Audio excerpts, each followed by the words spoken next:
नमस्कार, मी डॉक्टर सान्वी जेठवाणी.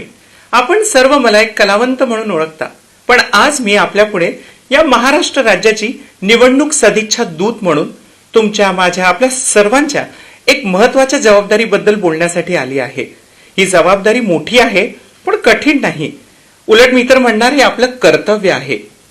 ते कर्तव्य म्हणजे मताधिकार बजावण्याचं. आपल्याला माहिती आहे, आपल्या आजूबाजूला सध्या निवडणुकीमय वातावरण झालं आहे. आपल्या राज्यामध्ये 5 टप्प्यामध्ये मतदान होणार आहे. त्यामध्ये नांदेड मतदारसंघात दुसऱ्या टप्प्यात म्हणजे 26 एप्रिल 2024 रोजी मतदानाचा दिवस आहे. मग आपण सर्वांनी मतदान देण्यासाठी बाहेर यायचं आहे.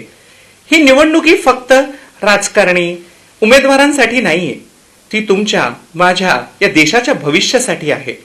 यासोबतच लोकशाहीला समृद्धी देण्यासाठी आहे.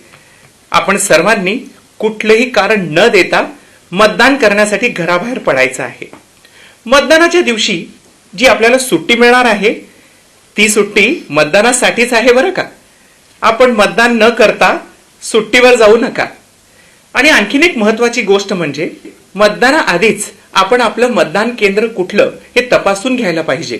कारण ऐनवेळी कुठलाही घोळ व्हायला नको.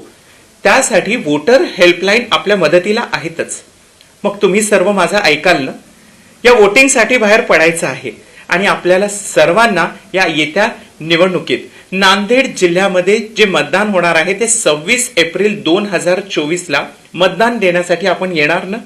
आणि या निवडणुकीत सहभाग होऊन लोकशाहीला घट्ट करण्यासाठी आपण सर्वांनी मतदान करायला पाहिजे. कारण हा उत्सव आहे निवडणुकीचा, लोकशाहीचा, आणि हाच आहे देशाचा अभिमान.